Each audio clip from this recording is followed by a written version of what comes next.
नमः श्रीवर्धमानाय निर्धूतकलिलात्मने सालोकानां त्रिलोकानां यद्विद्यादर्पणायते। रत्नकंडक श्रावकाचार परम मांगलिक ग्रंथ है। आचार्य समंतभद्र स्वामी द्वारा यह लिखा गया है दूसरी तीसरी शताब्दी में। 150 इसमें श्लोक हैं। संस्कृत इसकी भाषा है। सम्यक दर्शन, सम्यक ज्ञान, सम्यक चारित्र, संलेखना, समाधि, श्रावक की 11 प्रतिमाओं का बहुत सुंदर इसमें वर्णन है। हम तीसरा अध्याय जिसमें श्लोक नंबर 84 कल देखा था कि जीवों की हिंसा से बचने के लिए और अपने प्रमाद को छोड़ने के लिए आचार्य भगवान ने कहा था कि आप कुछ ऐसी चीज़ें हैं जिनका जो है आजीवन त्याग कर देना चाहिए। और ख़ासकर ये बात कही थी, जिन शरणों शरण मुपयात ही, जिसने सचमुच में जिन शरण प्राप्त की है, जिन चरणों, जिन चरण को और जिनेन्द्र भगवान की शरण को जो प्राप्त करते हैं, प्राप्त किया है, उनको ये चीज़ छोड़ देना चाहिए। इसका मतलब है कि हम जिनेन्द्र भगवान की शरण में भी रहें और अहिंसक रहें, सत्यवादी रहें, सात्विक जीवन जिएं। प्रमाद परिहृते, बहुत अच्छा शब्द दिया है, प्रमाद परिहृतये, प्रमाद का परिहार करने के लिए। किसका? प्रमाद का परिहार करने के लिए आपको मद्य का, मांस का और मधु का, इनका त्याग कर देना चाहिए, क्योंकि ये तीनों चीज़ ही अंदर प्रमाद पैदा करती हैं। प्रमाद क्या है? विवेक के अभाव को प्रमाद कहते हैं। क्या है प्रमाद? सोते रहना प्रमाद नहीं है, उसे आप अपनी भाषा में प्रमाद कहो तो कहो, लेकिन विवेक के अभाव को प्रमाद कहते हैं। सोते तो मुनिराज भी हैं, मुनिराज भी शयन कर रहे हैं, तो क्या वो प्रमादी हो गए क्या?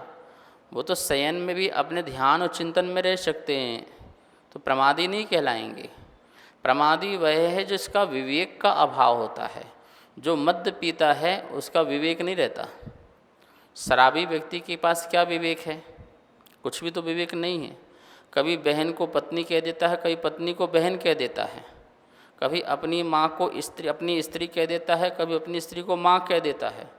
जब उसके पीने के बाद ये व्यवहारिक भी विवेक नहीं रहता है, तो आत्मा का विवेक कहाँ से बचेगा? आत्म कल्याण का भाव कहाँ से बचेगा? ऐसा इंसान जो है आत्म कल्याण नहीं कर सकता। उसको प्रवचन क्या सुहाएंगे? प्रवचन भी सुन रहा है और जाकर के पी भी रहा है, मद्य का पान भी कर रहा है, तो उसके पास विवेक कहाँ बचेगा? वो तो सिर्फ सुन रहा है, उसका कल्याण नहीं हो सकता। ऐसे कितने ही लोग हैं जो मद्य का सेवन भी करते हैं और जिनेन्द्र भगवान की शरण भी लेते हैं। कैसे? प्रातः काल में कितने लोग अभिषेक करने आते हैं। इन सभी से पूछो, क्या तुम कभी मद्य का सेवन नहीं करते, शराब नहीं पीते? तो कितने ही बताएंगे कि पीते तो हैं, फिर भी अभिषेक तो करते हैं ना, पाप सब धुल जाएंगे। और यहाँ कह रहे हैं जिन चरणों शरणम उपयाते, जिनेन्द्र भगवान के चरणों की शरण को जो प्राप्त पुरुष हैं, उनके लिए त्रस जीवों की हिंसा से बचना चाहिए। त्रस हति परिहरणार्थम, त्रस जीवों की हिंसा का परिहार करने के लिए, क्योंकि आप जिनेन्द्र भगवान की शरण में हैं। ऐसे जिनेन्द्र भगवान की शरण में हैं जो स्वयं भी किसी जीव को कष्ट नहीं देते, आत्मज्ञ हैं, पूर्ण अहिंसक हैं। इतनी पूर्ण आत्मा में अहिंसा की प्रतिष्ठा कर ली है कि उनके माध्यम से किसी जीव को कष्ट नहीं हो सकता, पीड़ा नहीं हो सकता है। और ऐसे उनके चरण शरण में रह करके हम जो हैं मद्य आदि का पान पिए, ये कैसे चलेगा? बिल्कुल भी नहीं होगा। ठीक है, तो आप लोगों को जो भगवान का अभिषेक करने वाले हैं, पूजा करने वाले हैं, गुरुओं को दान देने वाले हैं, ये ध्यान रखना। यदि छल कपट से इस प्रकार से काम करते हो तो आप जो हैं पाप का बंध करते हैं। पाप का बंध का मतलब क्या है? उतनी विशुद्धि आपकी कम होती है। यदि आप निर्मल परिणामों से और निर्मल चर्या से प्रभु की पूजा आदि करेंगे अहिंसक भाव से, तो आपको महापुण्य की राशि का बंध होगा, महापुण्य की राशि का बंध होगा, और आपको संसार के सुख साधन तो मिलेंगे ही मिलेंगे, परंपरा से मोक्ष की प्राप्ति भी होगी। शास्त्रों को पढ़िए, जिन्होंने मद्य छोड़ा, जिन्होंने मांस को छोड़ा, जिन्होंने मधु को छोड़ा, वो आज तीर्थंकर हो गए, या हो जाएंगे। राजा श्रेणिक पूर्व पर्याय में, भील की पर्याय में था, मांस का सेवन करता था, और उसने उस मांस को मुनिराज के कहने से छोड़ दिया, और उसके प्रभाव से वो मगध देश का राजा हुआ, और राजा ही नहीं, महावीर स्वामी का प्रथम भक्त, प्रथम श्रोता हुआ, 60,000 प्रश्न करने वाला हुआ, और इतनी विशुद्धि बढ़ाई कि आगे जाकर के तीर्थंकर पद को प्राप्त होगा। किसके त्याग से?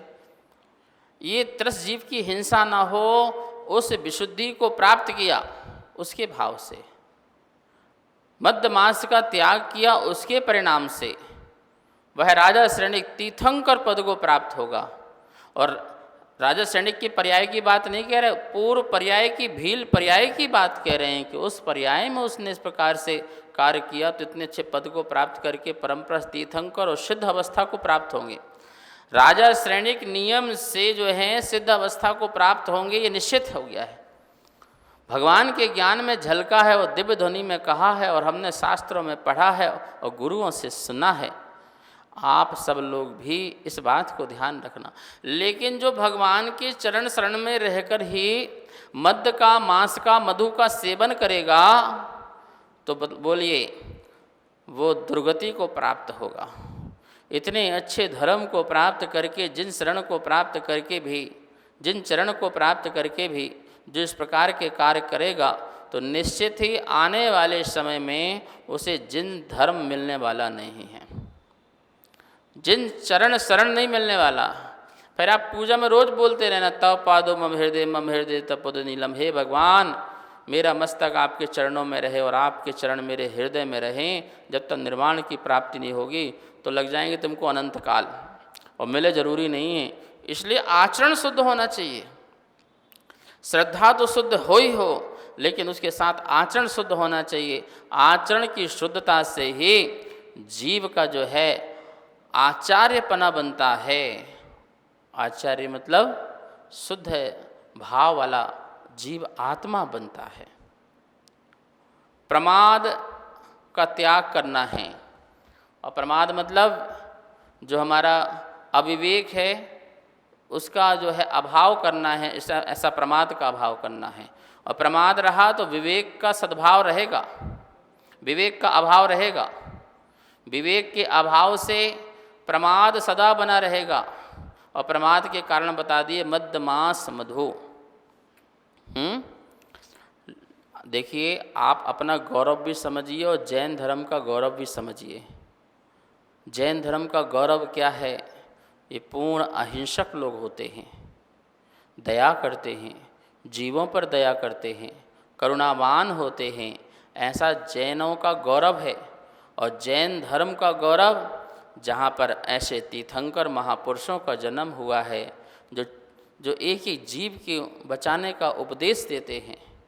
बोले अपने जीवन जीने से किसी जीव को कष्ट ना हो, पीड़ा ना हो, इस बात का ध्यान रखना। इस बात को कहते हैं। सारे कष्ट तुम पर आ जाए कोई दिक्कत नहीं, लेकिन तुम्हारे कारण किसी जीव पर नहीं आना चाहिए।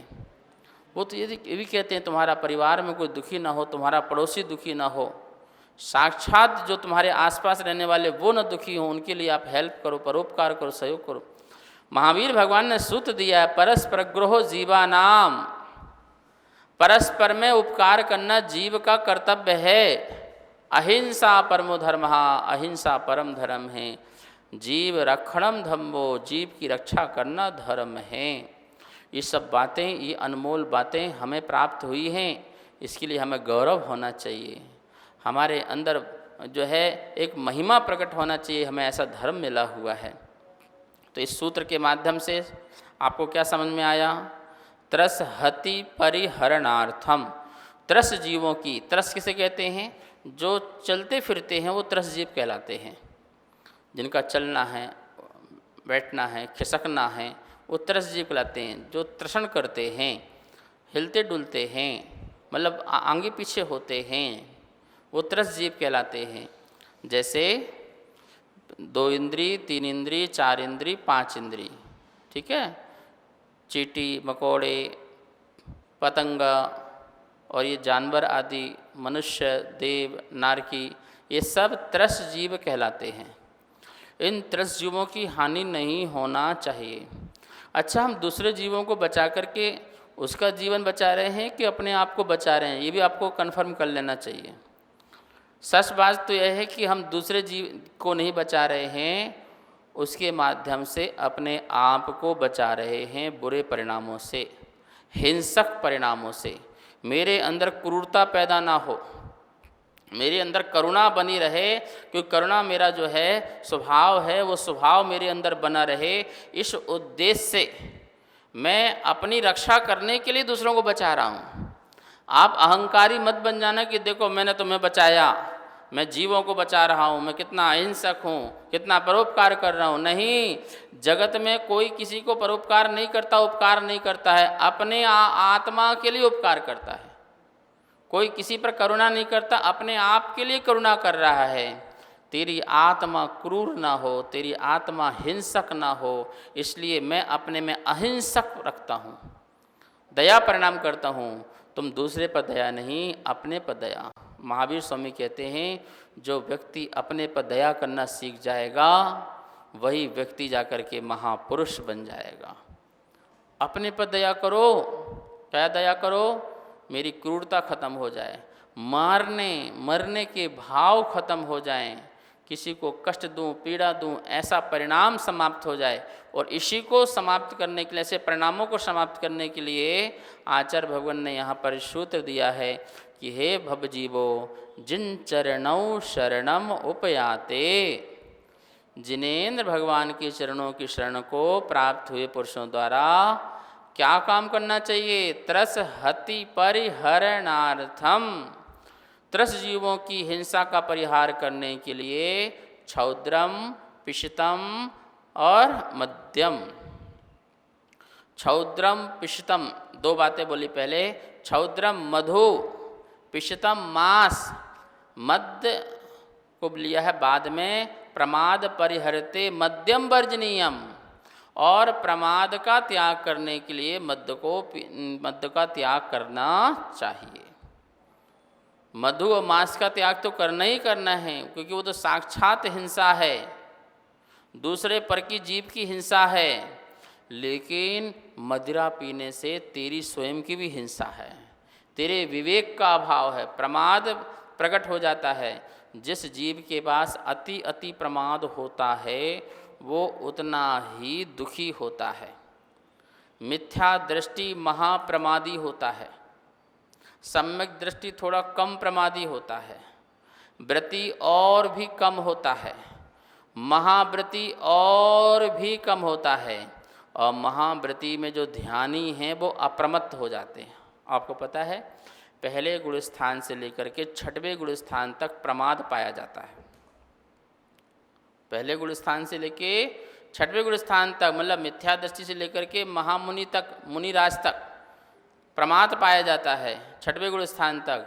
लेकिन प्रमादों में अंतर होता है।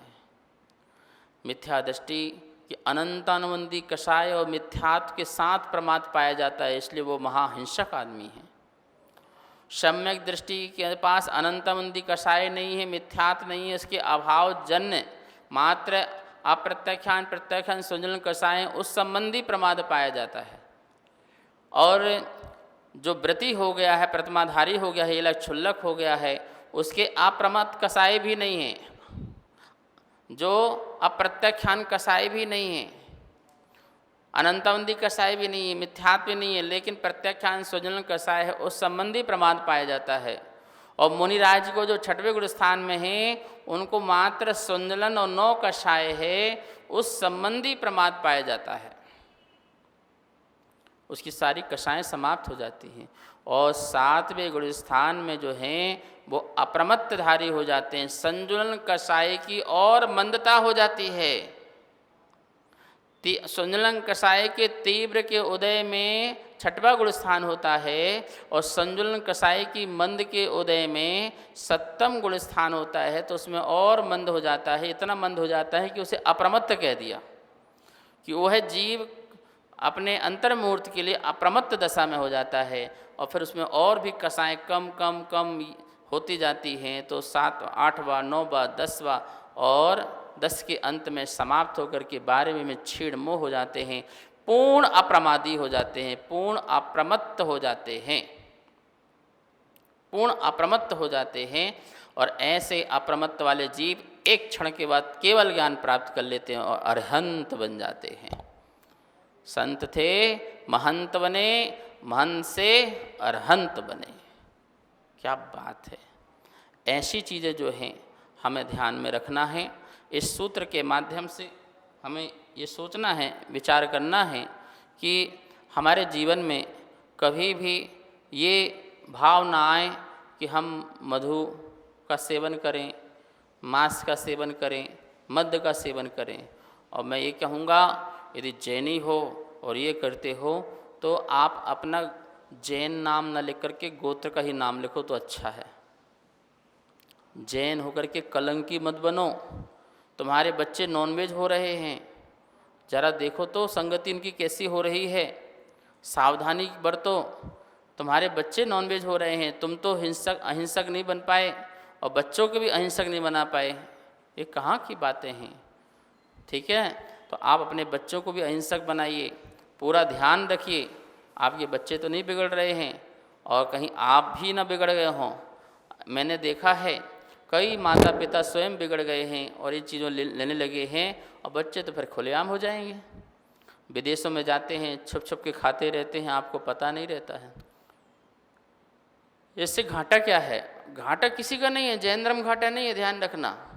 तुमसे बदनाम जैन धर्म नहीं होगा, तुम ही बदनाम होगे। जैन धर्म तो प्योर है, जो पालन करेगा अच्छे से उसके लिए जैन धर्म है, जो पालन नहीं करेगा उसके लिए जैन धर्म नहीं है। अजैन व्यक्ति भी यदि शुद्ध शाकाहारी अहिंसक है तो वो जैन है। और तुम तो छोड़ो, कोई जानवर भी यदि अहिंसक है तो वो जैन है, जैन है। यदि एक जानवर भी अहिंसक है, शाकाहारी बनता है और वो मांस मदिरा का सेवन आदि नहीं करता है तो वो भी जैन हो जाता है। तो यहाँ तो जानवर भी जैन बन जाते हैं और तुम जैन होकर के भी जैन न बन पाओ, ये शर्म की बात हो जाएगी। इन बातों को ध्यान में रखते हुए इस सूत्र के माध्यम से ध्यान रखना, मद्य मांस मधु का त्याग करना प्रमाद को छोड़ने के लिए और त्रस जीवों की हिंसा से बचने के लिए और जिनेन्द्र भगवान की सच्ची शरण को पाने के लिए। शेष विषय कल। जा वाणी के ज्ञान से सूझे लोकालो, शोवाणी मस्तक धरो सदा देत हूँ धोख। हे जिनवाणी भारती तो हे जपो दिन दिन, जो तेरी शरणा रहे सो पावे सुख चैन। सबको बहुत बहुत मंगल आशीर्वाद।